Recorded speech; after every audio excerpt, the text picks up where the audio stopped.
Hello everybody, welcome back to my channel. Well, I just wanted to show you some of the results that I got from doing some coffee dye and inking. So I did some laces and I did some papers. And I've got just a white sheet of paper here just so you can kind of see a little better the colors. To start with, I want to show you what you can do with gauze. Cheesecloth, any of the above.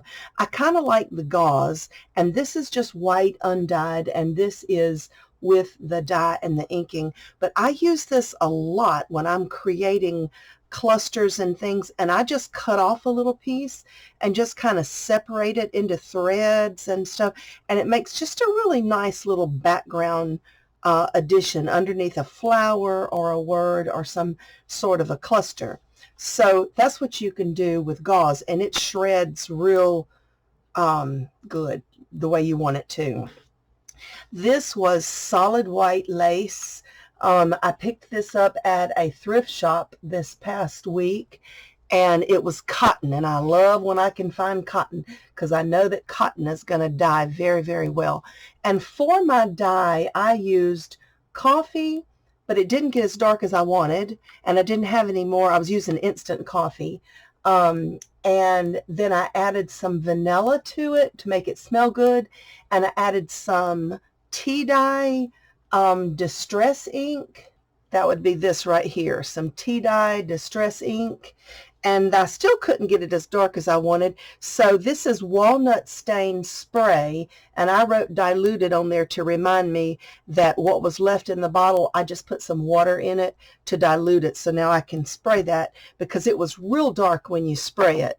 And then I put alcohol in it to, number one, helps it dry faster. Look, I got it on me. I just put a little extra on there. It helps it to dry faster, plus the alcohol will keep the coffee from molding or whatever if you don't use it up in your bottle right away. I have had some that I kept for weeks in a bottle with some alcohol in it. So anywho, these two guys were solid white. I got this on a clearance for $1.49 at Hobby Lobby, I believe. And they're cotton. It's all cotton. So that was a great find. These I got at the thrift shop. All of these, and they're all cotton eyelet laces. Isn't that awesome? So that was a great find, and like I said, they all dyed up very, very well because of it being cotton. Okay, I gotta pin those so that I don't lose them. Now, here's my papers. Let me show you my papers that I got. Now, this batch of papers I did in the oven. I've got another batch drying out on my back porch right now. But I want you to see the difference. Same exact batch of coffee dye that I put them in like a 13x9 glass pan. I put my dye in a piece of paper and a little dye in a piece of paper, and I just kept layering it up. And look at this. You get, I baked them on cookie sheets, and I don't know if it's the cookie sheet or what, but you just get total different results sometimes. This one was wanting to catch on fire, so be careful. Children, do not try this at home. This video is not made for kids. This, I had a piece of paper overlapping that, and that's why it came out that way, and that too. But look at some of the papers that I got. Now, why I got the little dots on some, I'm not totally sure, but I'm loving it. And then this one, I love the way it browns around the edges when you put it in the oven, but you do have to watch it very carefully. Look at that. Isn't that gorgeous? Now, this, I had a doily on it, but look how dark. That must have been at the bottom of the dish because it really took a lot of the color. Look at the dots on this, and I have no clue why it did that. I don't know, but isn't that so cool? This one has a piece of a doily on it. Look at the dots here again. So maybe it has something to do with my cookie sheets. I don't know. One was a copper-colored cookie sheet, and the other is a very old cookie sheet that's pretty stained and all. Look at that. And look how this almost made like a fractal. Can you see that?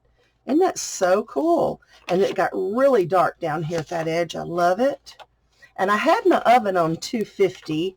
I know some people do it higher and some people do it lower. I kind of like to work quick, so I set it to 250. I'm kind of afraid to go much higher than that because I don't want to end up with a fire in my kitchen. That would not be good. There's a nice one with a doily on it. Look at all the dots and all the texture there. So anyway, I will show you the rest of them, the ones that I did outside now.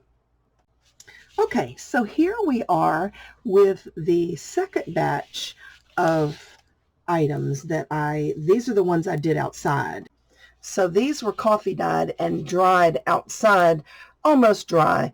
This particular doily, this is kind of the color that it was ahead of time before I did anything to it. Now they're this color on one side because what I did is I laid these down on my paper and I sprayed with that same mixture of coffees and inks. So that's why those are that color. Here's a look at the doilies that I did. And you can see I'm not getting quite as dark of an effect when I let them air dry. I know it's a lot of trouble to bake them in the oven, but it does make them pretty. Look how pretty this came out though. Now this had previously been folded in half, so all of these I used on top of the papers to create some different effects. Let me set that there. All right, now this one I did with a crochet doily, this big beautiful doily, which was white. Now look how cool it is. Isn't it gorgeous? But it's got the little pineapple design on the edges. So that's where I got that pineapple and that, a little bit of that, and a little bit of that. Look how interesting. Now, some of these are paper, some are cardstock. And the cardstock ones I did here were a cream-colored cardstock to begin with. There you can see. Here's the white background. So they were kind of cream colored to begin with because I wanted a little more design.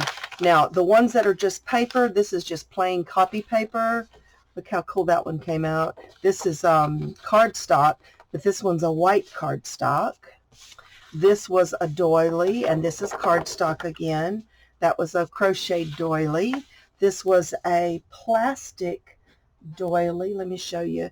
This was the crochet doily of that other one, this one there.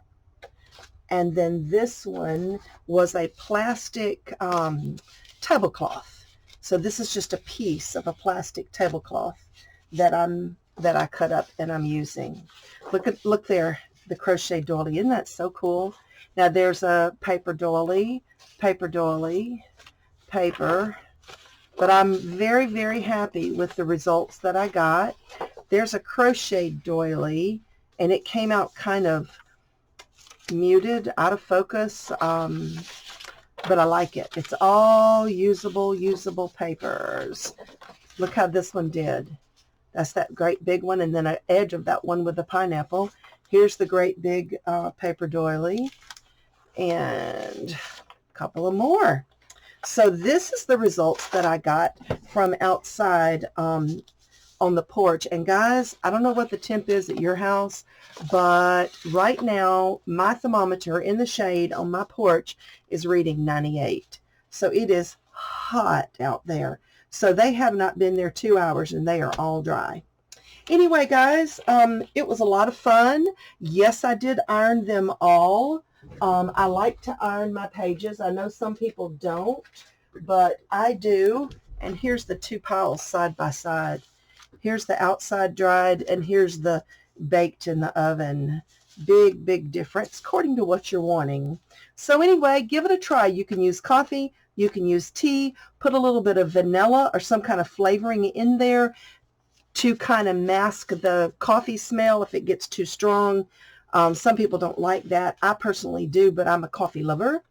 And then if you still don't get the look that you want, add some inks to it. You can even, and I've done this before, I have some of the spray inks, you know, like shimmer mist, glimmer mist is what they're called. You can spray these, put a doily down and spray over it if you're wanting color too. So there's just so much you can do. Anyway, guys, thanks for watching. Have a great day. Bye-bye.